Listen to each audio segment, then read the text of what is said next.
Anywho, should we get into like a podcast? Video games?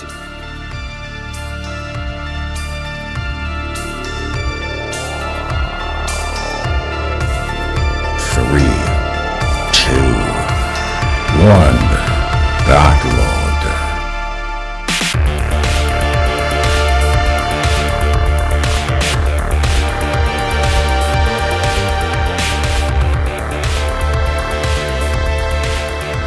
Welcome back to 321 Backlog, a video game podcast where two bros sit simultaneously in a love seat, holding onto each other's inner thigh, and talk about video games from their backlog. Dude, I can't. Okay, so 100% of the times that I have done the Welcome Back to 321 Backlog stick, I have tried to come up with something at the end of it, like you just did. And I get nothing every time. Anytime I had something, every time I have something that was more than just like, he's my best old pal, old bud. Anything more than that, I wrote it down ahead of time. Oh, that's a good idea. Yeah, and I feel like you just have them like off the dome. I don't know. I'm an improvious guy, dude. Dude, I'm telling you, it's impressive. Well, I don't know. It's good and bad, dude. It's probably not fun to be married to me. I'd marry you, bro. Prove it. So, in a shocking event, my wife died. No. No. Today we are talking about Firewatch. Very exciting. Is it exciting? I enjoyed it. I was excited to play it. Exciting. Yeah. What's your history with that game? So I heard it talked about on another podcast. Brilliant. You know, while we were doing research, major air quotes, research for our own podcast, trying to see like what other people do, like what works, what doesn't work, what's like, oh, I don't want to do that. You know, because we had no idea what we were doing going in. I don't think we still do yet. But nope. I found a little podcast by the name of The Good, the Bad, and the Backlog. And, you know, in this moment, I actually don't remember if they covered it or not, but I was listening to them a lot. So I think they did. So Adam and Kieran, if you did Firewatch, awesome. If you didn't, I feel like you should have. So, and I enjoy most of their episodes. Funny enough, and I think I mentioned this before, when I listen to them, most times I haven't played the games that they're talking about. And they do a lot of like indie pulls out of left field, things I've never heard of before, and I still enjoy their discussion. So awesome show. If you haven't, go check them out. Good, the Bad, and the Backlog. But so yeah, I heard them talking about it, and I was like, well, they have decent taste in games. I want to go give it a try, and I bought it and then didn't play it for 6 to 9 months. That's a pretty classic move right there. Yep, that's really good backlog builders. And I want to know what my oldest game is that I haven't played. And when I went to Texas recently for a training class, I played this on the way to Texas on the plane. And I got it all done in the air. That's pretty good, man. Yep. That makes sense. When I looked to see how long it took you to finish the game, it said you had played it for like 0.1 hours. And I was like, he didn't even play it yet. And then you told me you had finished it. I was excited. And that story makes sense because I don't think it would show up as playtime if you played it offline. I think it was offline most of the time. Yeah. I think I downloaded it, did everything. And the only gap I had was like, because the airport I use mostly is very tiny, so I always have connections. So it would have been play for the hour and a half or whatever, turn the Steam Deck off, get to my next flight, and then turn it back on. And I'm almost positive I finished it while I was in the air. So we live in a day and age where you're playing a computer game in the air. Yep, at 40,000 feet. Is that accurate? It depends on the size of the plane. That's crazy. I think the distance traveled, but it's anywhere from, I think, 28 to 42,000 feet. Yeah. That's insane. That's so crazy. Where you're going, like 5 to 700 miles an hour, and the outside temperature is like on a high end, like negative 30 degrees Fahrenheit. Really? Yeah. There's nothing up there. It's super cold when you're up there. The guy that did the Red Bull jump, like there was like a dual purpose why he had the massive fucking jumpsuit. One, the oxygen was super low, and it was cold as fuck when he jumped out. So like it rapidly warms up as you go down, but yeah, it's super cold, bro. Super cold, bro. Yeah. I guess I didn't really know that. But like, it's One of pretty wild. the I think one of the Delta flights that with the I would see it on bigger planes when you're traveling really far distances, like Miami to San Diego, for example. They have little screens on the back of the seats, and you could get like plane information and stuff, and it will show you like a map of where you're going, what the current speed is, what your headwind is, all that stuff, and it will tell you what the outside temperature is. It was actually pretty cool. That is the definition of cool. Yeah, very much. Yeah. But in the game we're talking about today, we're on no the ground. planes. We are Yeah. we are as far from flying as you can get. We're doing a walking simulator, It's which the I think opposite of flying. I think the closest we've come to a walking sim was Death Stranding, which had walking sim elements. But I think this is the only dedicated walking sim. Am I correct that we've covered? I don't know. Submerged Hidden Depths was like a walking climbing Yeah, sim. it was like walking puzzle and barely on the puzzle. Brothers, A So, Tale of Two Brothers. yeah, I would agree with that. Inside. Well, see, There each was a one of the lot of games, walking in each one that. of the games you mentioned had either a skill element or a maybe not challenging, a puzzle element. I think Submerge would be more on board. It was more interacting with stuff. So I think Submerge is a good one, a good one to Walking call on. simulator. Yeah. Yeah. All right. I love it. I think it was moderately walk heavy. Yeah, It yeah, was walking yeah. adjacent. Have you done walking outside of the podcast? Have you jumped into any walking sims like in your free time or in your gaming history? Oh, there was a game I played a long time ago for a little bit. I don't remember the name of it. I could find it out real quick probably. But yeah, there was one game that was just walking and like exploration. I don't You won't. I won't what? You won't find it. I'll try to if you want. I'll try to let you know if I All can right. find it. I just honestly have no idea what it was called. I Yeah. feel like it probably had the word echo in it, or There is a game called Echo, I think. it's not It's it. also a game I think it's called Perception. Possibly.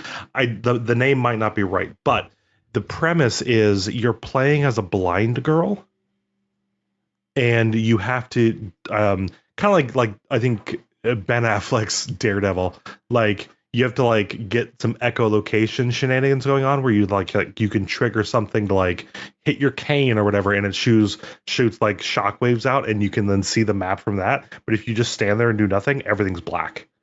Very unrealistic. Yeah. Oh, you bought Interesting. Enshrouded. Interesting. Okay. I did. Interesting game concept for like a blind person or playing as one, and what mechanics that might bring. Interesting concept. Something I may want to bring up later. But did you find it? The game is called Dear Esther. Oh, It's I've heard of that. begin a journey through one of the most original first-person games of recent years. That is the whole description of it. I remember it being like a pretty game. I don't think there's a point to it really. There might be like a very loose story. You basically traverse like this really beautiful environment. The setting of it was what made me buy it. It was cheap too, but very cool setting. Like it looks like, I don't know, mountainside. Kind of looks like Death Stranding actually, the setting. Right. And I think you just discover like little things by Okay. exploring and like maybe going into caves or, ascending hilltops and whatnot. I don't know. All right. It's no longer available on the Steam store. What? Oh, I because we feel have the landmark edition now, bro. okay. I feel like we own it or we own something. Yeah, I do own that game. Maybe we'll play it one day. I think that is even more of a walking simulator than this game. Yeah, I own both. Or no, you own both Dear Esther and the Landmark Edition. Oh shit, yeah, bro. You already have them. Hell yeah. All right. Right on. So we both did Steam Deck. I stayed handheld only. You went on the TV. It seems like Exclusively. okay. Right on. Right on. What'd you feel about Dude, we the had the art? same. Go ahead. What? You played it on a flight, meaning you probably turned on the Steam Deck and then played through the game and then turned it off, right? Yeah. I didn't stop. I didn't stand up once. I just because I was sick when I played it. I just turned it on and played it and never got up until the game was done, and then I just went to bed. It was a relaxing game. I really Yeah, liked it. It was good. It was, you know, we're going to get into it, but I try not to like gush over a game too soon, but I don't play many of these styles of a game, and I want to play more. Like This game is a walking simulator single player game, 2016, published by Panic and developed by Campo Santo. Platforms, all the big ones. Rating, details.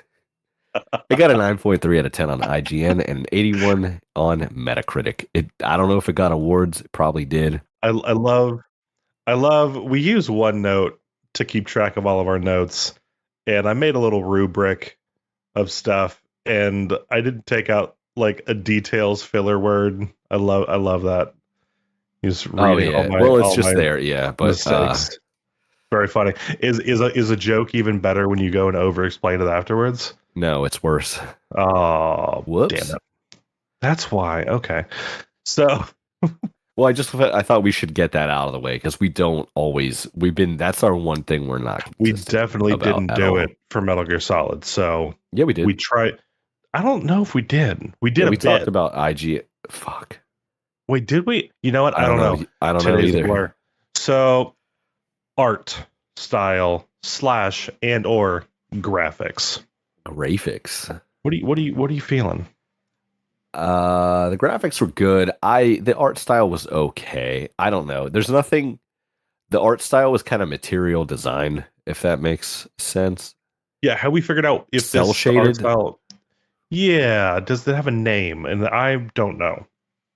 I don't know, but I'll tell you it was this much. unique to me. Yeah. It was interesting. I liked it. We'll see what the art style is based on this. Derived from screen print or hand painted posters from the mid 20th century. Yeah. Oh, it was actually supposed to be an art style similar to a lot of posters about like national parks. Oh, okay. That's actually okay. So it's a very deliberate art style. In our general chat, I'm posting you like a picture that somebody used as an example. Yeah. Pretty cool. That is really cool. See, that's the thing. The art style I liked. I just didn't know the background because I didn't look it up. But it's not bad by any means. It's a specific choice, and it looks good. And I think in the gameplay, how the graphics handle, because it's not a super graphically intense game by any means, so everything was buttery smooth. But I think it looked really good, and it fit the story they were telling. There were comedic bits, there were serious bits, and I feel like this was able to stay as a graphical art style kind of like a happy place in between, not super comic-y, not super serious, but able to feed both. I think as far as like enjoying the visual part of it, I prefer a more realistic style of game, especially in a first person like immersive environment. Like if I like nature, I want it to look like nature. Whereas with this game, it was more cell shaded kind of type of shit. A lot of like, if it was green, it was like one of 3 shades of green, True. But it was good, like especially if you consider that it was modeled after like the old posters associated with national parks from that time period. Yeah. That's nice. It's good. I think it's Let's- deliberate, so I like that a lot. So I'd say if I didn't know that, I would say the graphics were good. But now that I know that, I'd say it was perfect because it fit Right, the aesthetic right. they were going for very well. I think I would agree with that. And to the like going super realistic, like a Miles Morales Spider-Man, God of War, stuff like that, when they try to go for really graphically detailed and graphically intense, you can see the imperfections so much more easily. Yeah. Right. This one, it's deliberate. So one, if there was an issue, you don't notice. And two, it's kind of hard to have imperfections because the art style in itself is imperfect. Yeah. It's also Oh. timeless, I guess. Like, Yeah, for sure. I don't know if like a game, I don't know if Death Stranding 20 years from now is going to look bad. I feel like it probably can't. With Yeah. this game will never look bad. I say that about other like indie type games. Like they you come up with that art style that just will never look bad. It's intentional and it's good. Sound quality? I thought it was really good. I think I'm going to stop putting like numbers to these Yeah, we don't have to. because I feel like that gives you It's too very hard of a inconsistent. line. Oh, Yeah. very much. We don't know what we're doing. I certainly don't. So no, the sound quality was really good. I know It was- everything. I did my best to keep the headphones in. When it's something where I think sound or story is going to be important, I want headphones in. I don't want any outside influence of what I'm listening to. Yeah. So with that in mind, I thought this was great. I actually felt like I was walking. You had headphones through- in when you played the game? Yes. Love it. Yeah. With the Steam Deck, do you use Bluetooth or do you use like plug-in? Just curious. I use Bluetooth. Okay. I have used both. Yeah. So I think at time of playing this one, I had Bluetooth, little earbuds. Dude, I'm so tired of plugging shit in. I feel like for a while, I got to the point where everything was Bluetooth. Controller would be Bluetooth, headphones Bluetooth. And then like for whatever reason, I've noticed more like I can feel the lag a little bit with a controller when it's Bluetooth. So then I'm like, oh, well, I'll just plug it in. Now there's a cable. And the Steam Deck with my earbuds doesn't work great Bluetooth. So I end up sometimes plugging them in. And it's just like, why am I going backwards, dude? It's irritating. Yeah, and it's when you start going Bluetooth, then you still have to bust out the cord for charging, and so we're not going to get away from cords anytime soon, unless we can do this wireless charging. I guess you mentioned this episodes and episodes ago, making it more efficient, but I don't know. Yeah, I still think we're going to be stuck in it for a while. I have thought about maybe going back if I can have the desk set up properly, maybe going back wired and some stuff. I noticed this is more internet based, I think, but like our delay between each other. I wonder when we're talking about seconds, which can impact how we respond and how it gets picked up on a recording, how much difference are already like a couple of second delay because of distance traveled that our internet signals are traveling, but also adding Bluetooth lag behind that. Does that add anything versus having a wire for this? Yeah, well, I don't have anything. I mean, my mic is wired. This is wired. Yeah, I don't have anything. Yeah, because I've been thinking about getting a Bluetooth headset because I don't like being tied to this anymore. But there's the trade-off. So I don't know. I think RF is better. Bluetooth would have too much lag for gaming. Yeah. For video games. But that's what I was using for the longest time, and then my last one's like stopped working. So then I got these cheapo ones, which it's got a USB or a 3.5 jack. So I don't know. I think wired is okay. Anyway. You're sitting at the desk. There's like very rarely. And if I was gonna talk to you on Discord and walk around my house, I could just add you on my phone and do that. We're not talking about video games. No, right we're now. not. We're talking about sound quality.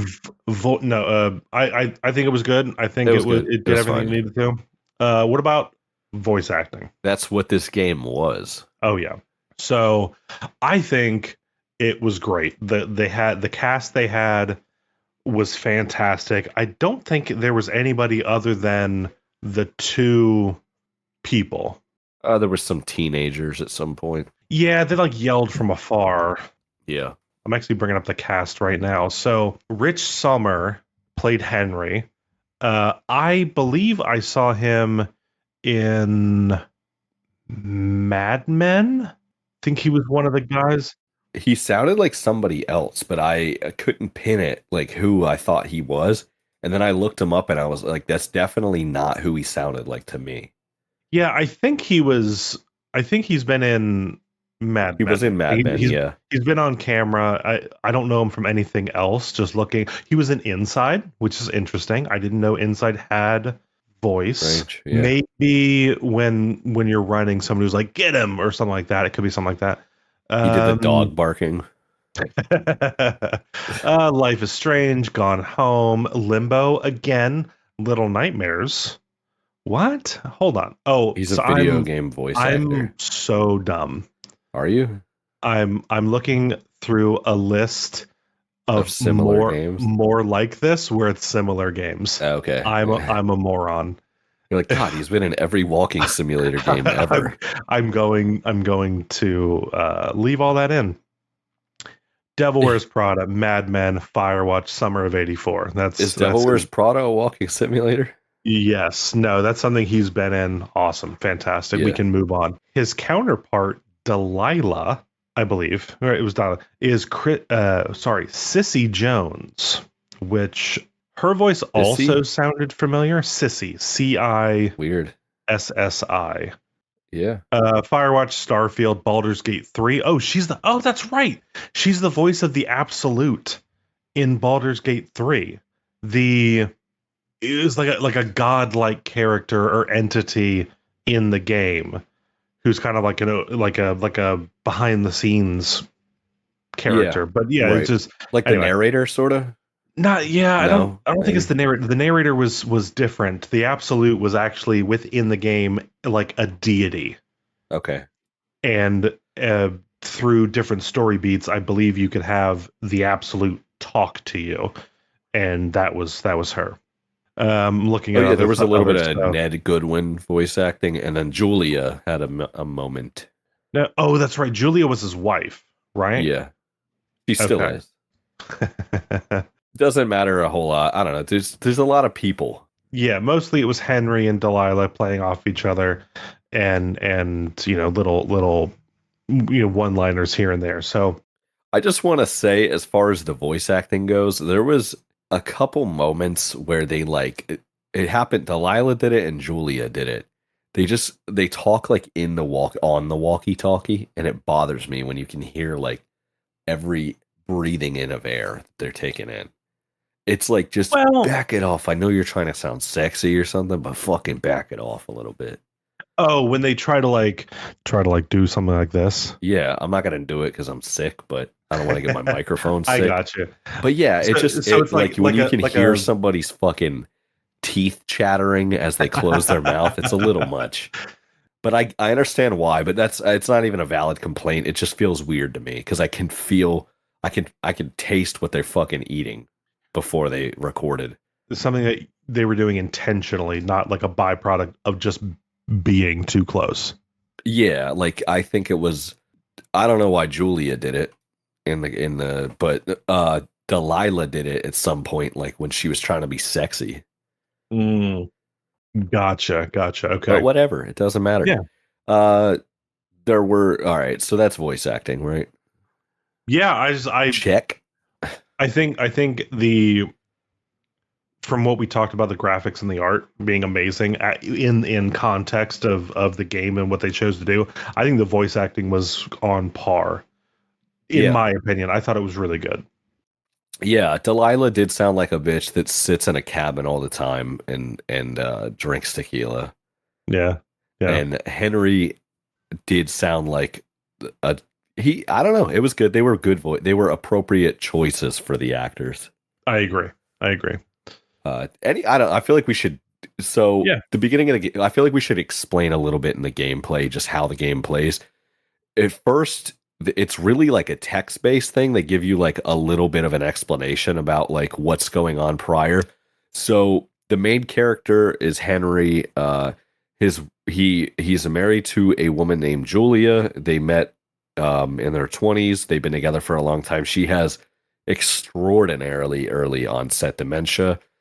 He slowly starts to lose control. You make choices about how you handle things throughout, that their relationship over 20 years, but it's really like doesn't have much impact on any of the game after that, but it gives you some insight and some inflection on the way you would handle it, I guess. And then eventually you can't keep up with her dementia anymore.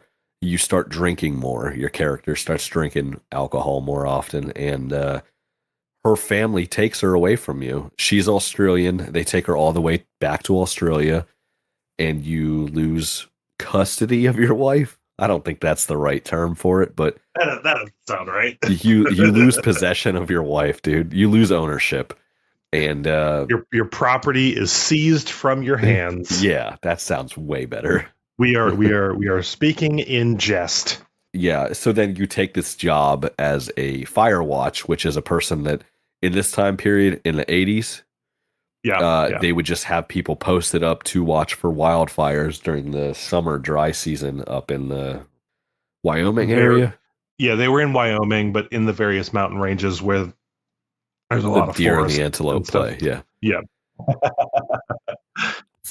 But yeah, so you're taking this job and it goes through the first like 80 days of your job doing this. And there's a lot of like self-reflecting, and you communicate through the whole game with another person on the Firewatch at a different tower named Delilah, who you never see and you get kind of close with. So that brings me to my question after that long-winded explanation. Do you remember how you handled the conversations and stuff with her? Because I know with I just played it the other or night. in the pre-game section. Doesn't matter with Julie. Section, I actually didn't remember. I remember going Doesn't matter. It. Right. But I do. It was at first when I first jumped into that, I was like, okay, is this all the game is? Like I thought it was like choose your own adventure, nothing but text, and I was like getting a little worried. But it was only like 5 minutes, and then you're into it. So that I in hindsight I did like how it was. So anyway, do I remember those decisions? No. With Delilah, I think I was trying to play it like, I think what I did was as if I was Henry, like what I would do in that situation, and I think I started off kind of guarded.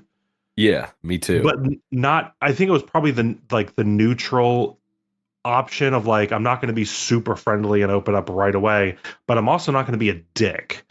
So I was somewhere. And I also have a wife. Right. So it was. I think I took like the middle or like more guarded option. I think I did too. Slowly started being more and more open. Yeah. With Delilah. So with all same, and it's funny. So I had the lovely opportunity to play this game with my wife sitting next to me the entire time. And she said at the end of it, she was actually playing Animal Crossing, and she's told me that by the nearing the end of it, she was getting annoyed that Animal Crossing was distracting her from what felt like a movie. So that's awesome. It is kind of cool. And she told me that if there was option A, B, and C, A being one extreme, C being the other, and B being neutral, I always picked the exact opposite of what she would have picked to say. Really? And I was like, well, I told her, I was like, I was trying to play this as though I was a guy that was still married, even though that marriage was, pretty much absolved, if that's the right word. And man, she was like, yeah, well, I would have done everything differently. She's like, I wanted to see what could happen with Delilah. She's like, I wanted the drama of the game. And I'm like, I didn't, but I don't know. It was just interesting because I love that. I would love to it was have cool to her see the go back dynamic and play. Well, so I looked up a little. Is there I think there's a phone sex scene or something? Really? Walkie-talkie. I didn't get that, but that's one thing I was curious. Walkie-talkie sex, baby. What? I don't know if that's true, but It would be interesting. Yeah, they did some When walkie-talkie sex when if you when play your dialogue right. when Crystal and I play games, I definitely it's something we try to do. Like we both played Hogwarts Legacy. We both chose different houses, and we tried doing different dialogue options that we wanted to do, not just for the sake of doing them different. But I forget it was with I don't know, Sebastian maybe. There were like different options you could do. It was within the game anyway. Anyways, but she would we Seabass both for short.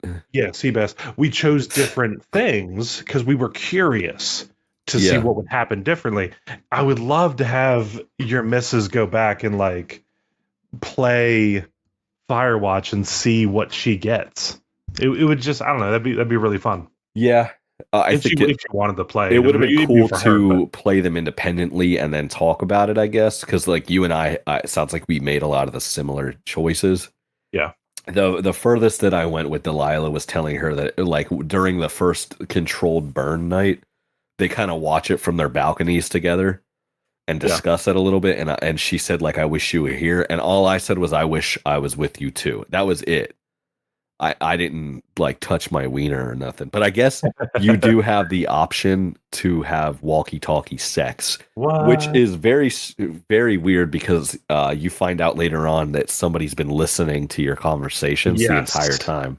Yes. So that's crazy. That is. I did by the end of it. I wanted. It, I think we've decided this is all going to be spoilery no matter what. Yeah, But it's fine. just keep that in mind, listener. That there's going to be spoilers. But anyway, towards the end, at the end of the game, I thought we were going to get a chance to meet Delilah face to face and get a character model, Right. Yeah. and we didn't. Do you think I she's was fat? so bummed out. It I'm speaking as two fat guys. We could talk about this, right? as two medically obese boys. So at least I am. So I wish I wanted to see. I don't know. I like seeing like I want to put a face to the voice. But And that's the whole mystery of it, dude. yes, You know what's even weird too? There's a picture of Julia, and you can't see what Julia looks like because she has the flash on the camera. She's holding a that's camera, right, and it's yeah. a selfie of you guys in a mirror. And even in that picture, you can't see what Julia looks like. Right. And It's just come on. Thinking about it, I definitely the choices that this game designer made, I liked Very after deliberate. finishing it. Yeah. Very deliberate. It's keeping the focus on Henry and how Henry is reacting to his relationships to other people, right? And they're doing that through pure dialogue. So, and I think that's a challenge because a lot of people like myself, I wanted to see it, right? Right. People like seeing stuff, even if it's just a face. We Yeah. like seeing what people look like. We want to peek behind the thing that we can't have access to in this moment through just dialogue. We want to see it. But I'm glad they went the direction they did. I was bummed out as a person that I was like, oh, I wanted to see what she looked like, which is just completely superficial. Go as your boobs. I wanted to measure the forehead. That's all I wanted to see. Like where's that go? So anyway, I got bummed out, but I liked it. Yeah, I saw a comment about it because I always go back and like research other people's opinions and experience with the game a little bit. One thing that somebody said was this game doesn't really give you any closure, and I feel like that's a really good way to describe it. That kind of sucks. You don't know what happens after. You don't get to see Delilah. You don't know what happens with your marriage. Like there's just you get on a helicopter and it ends. It is. We've talked slightly on other episodes and offline about like in every severity of this, like conditioning, right? We've kind of been in the movies we listen to or watch and the things we listen to and the books we read and whatever. We get a self-contained story that has a start, middle, and an end, typically. Or a part two, which then brings the ending. We're so used to getting exactly what we want to have a nicely packaged story presented to us. But that's not always how not to go too deep, that's not always how life is, right? There's not really an end to any of the story until the end, right? So And even then, I you don't know how it ends because you're exactly. dead. So life goes on. But no, I it's bold to be like, oh, we're gonna give you a quick look at this in the middle of this guy's life. We're gonna give you this snapshot of a couple months of his life. We know he's got stuff afterwards.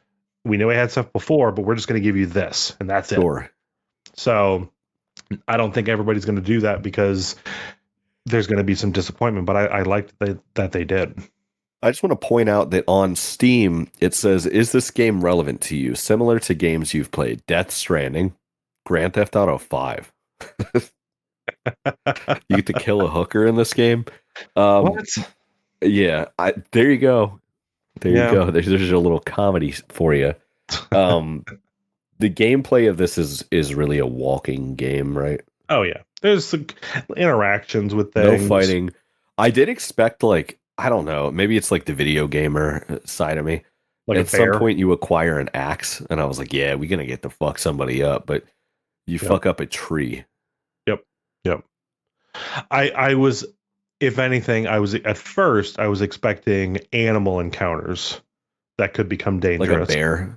Like a bear or there was some deer. Discussion of a bear, yeah. Yeah, but it was all in discussion, and there might have been like you see a deer. I didn't even see. Away. I saw one animal, and I want to talk about it. Yeah, what'd you say? I saw a turtle. Oh, did you see it? Oh, a tortoise. Maybe I don't remember. Perhaps. Achievement. I want to read the achievement because I got an achievement for it. You pick up the turtle, you can examine it, and you have the option to put it down or adopt it. Oh, yeah, I adopted it. Yeah, so adopt. Okay, you get an achievement for that. 25% of people that played this game on Steam got that achievement. Adopted a turtle as a pet. The average lifespan of a box turtle is 50 years. It will outlive you. Love turts. Yeah, I got love turts. Yeah, but that's kind of fucked up. Like, they make you feel bad about it because the turtle's going to outlive you. Yeah. And you're 40, and so is... Not until you make that soup. Oh. Good point. But yeah, you, yeah. So you're I also got stung by a bee. I did not. I didn't get stunk. Nope. And then... sorry, I'm interrupting you so hardcore, but I got the good first day, complete day one. Just start the game. Like... That's the only requirement. Just turn the game on and play for like 20 minutes. What's crazy is 20% of people that play this game haven't completed the first day, which is turning on the game. That's so funny. There's 20% of people that own this game on Steam that need to build up that backlog. Oh my lord. There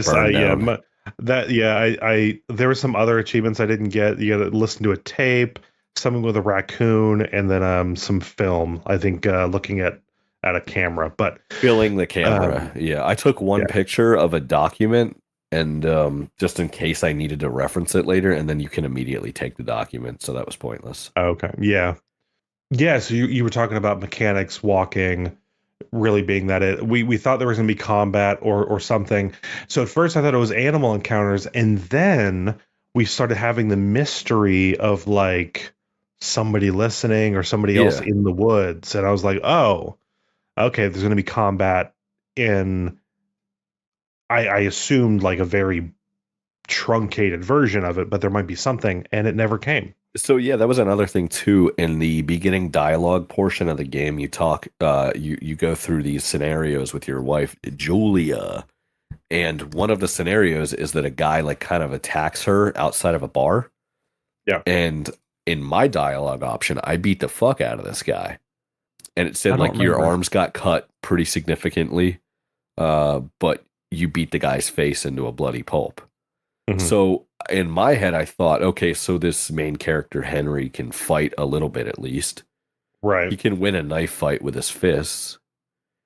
So I fully expected you to have a little beatdown moment with the semi-antagonist to the game, pseudo-antagonist, but that never comes to fruition at all. Yeah.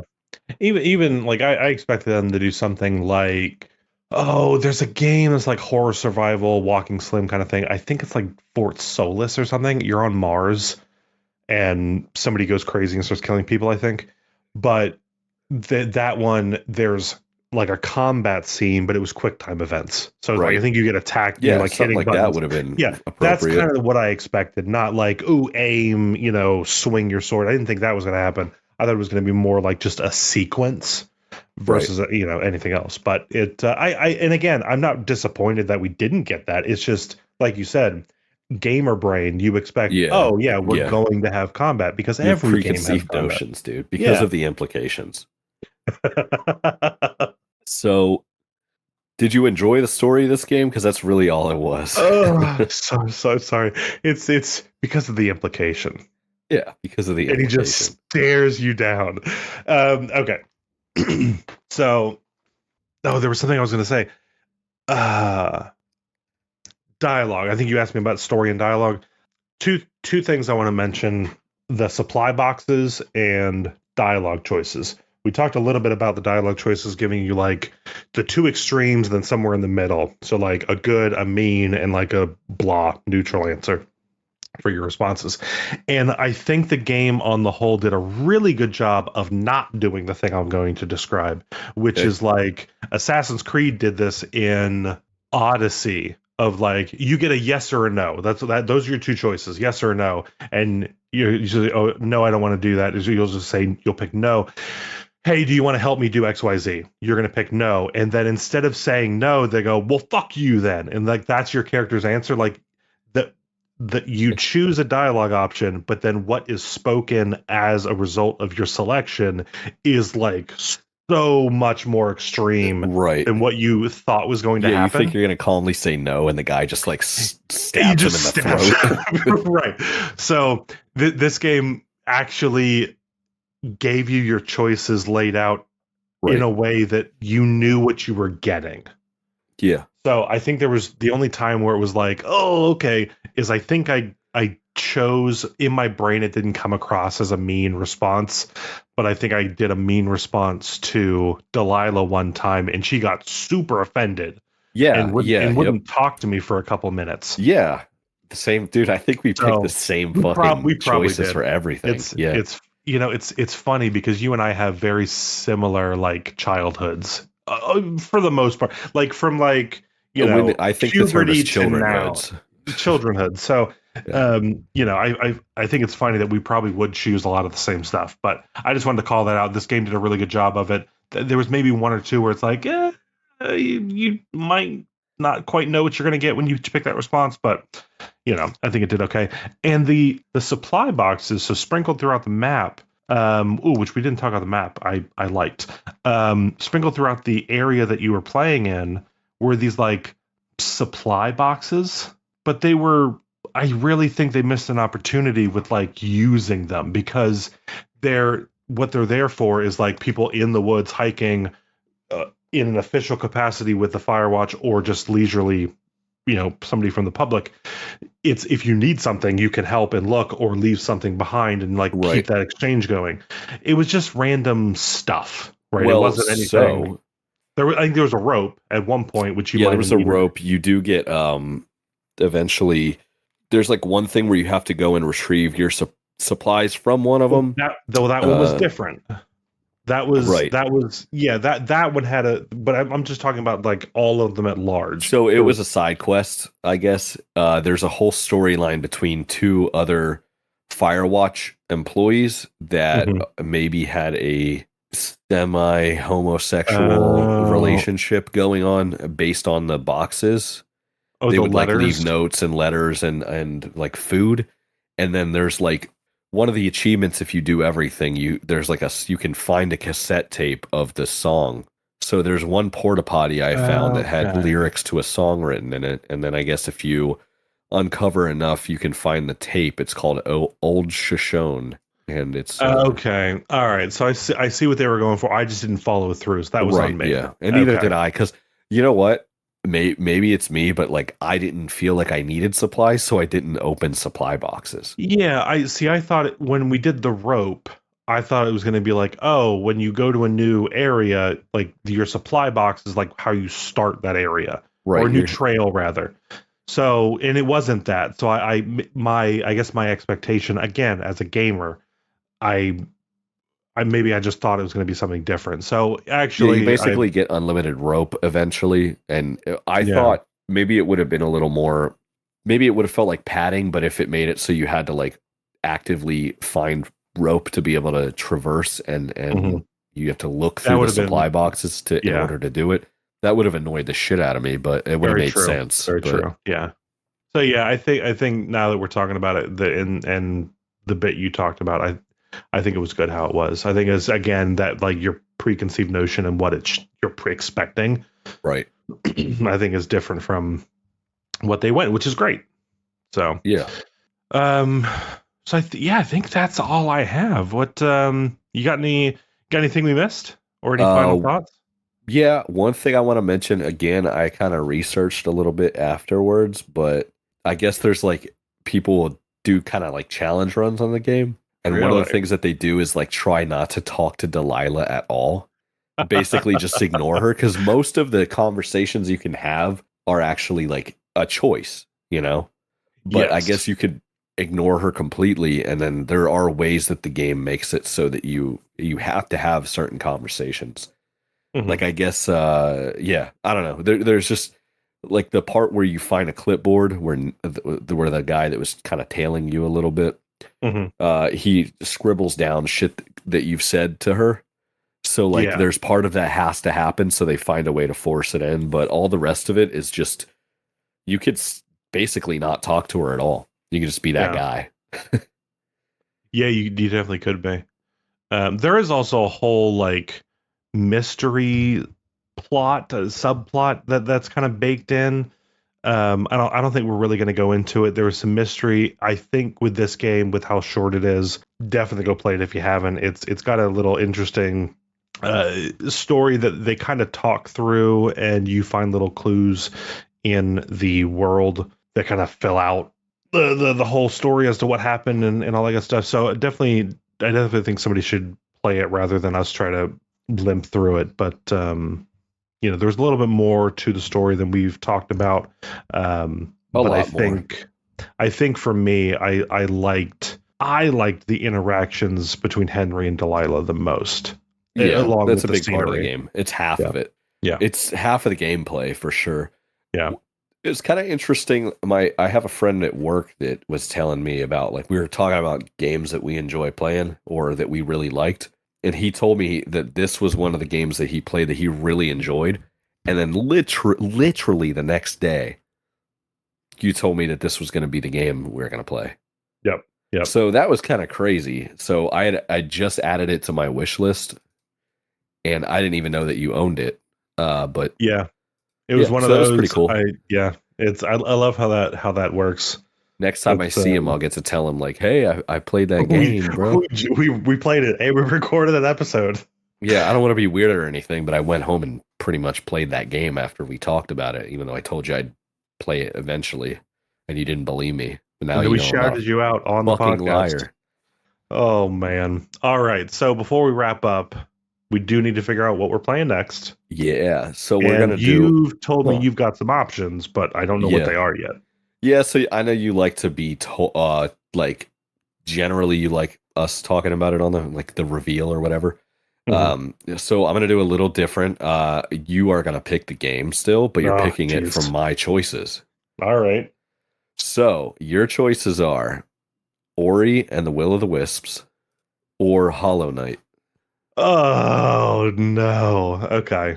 Yeah, All and right. okay, and just bear in mind that very recently you said that I believe you said something along the lines of like you feel bad because something or other about not picking a game or whatever. So you get to pick your own problem. My own pro. Okay. I don't know really anything about Shovel Knight. Hollow Ori and Knight. Hollow Knight. I thought it was Shovel Knight. Though that's a game too. I think I said Hollow Knight, which is what I want to Oh. play. Like that was Oh the no. yeah. Okay. So all right. You could But throw Shovel Knight in that fucking mix too if you want. I don't If know that's what anything you want, about. dude. I don't know anything They're about all knights. platformers. Get ready. Okay. So, but I have an idea about Ori because I tried playing the first one. My son and wife have both played through parts of both already. And quick aside, Ben, he's good at it. Yeah, dude. Like Kids are good at games. he's good at the damn game, bro. So there's that. I think I'm gonna go with Ori. Cool. Yeah, I think I'm gonna go with Ori. Hell yeah, brother. Ori and the Will of the Wisps, the second in the Nice. series. Nice. Okay, cool. That's going to do it for us. Game discussion over. Yes. Next week or 2 weeks from now, whatever. It's going to be Ori and the Will of the Wisps. Thank you for listening. Thank you, everybody. Thanks for our Patreons. Follow us on TikTok, Instagram. Add us on Patreon. We got different tiers now. Get fun.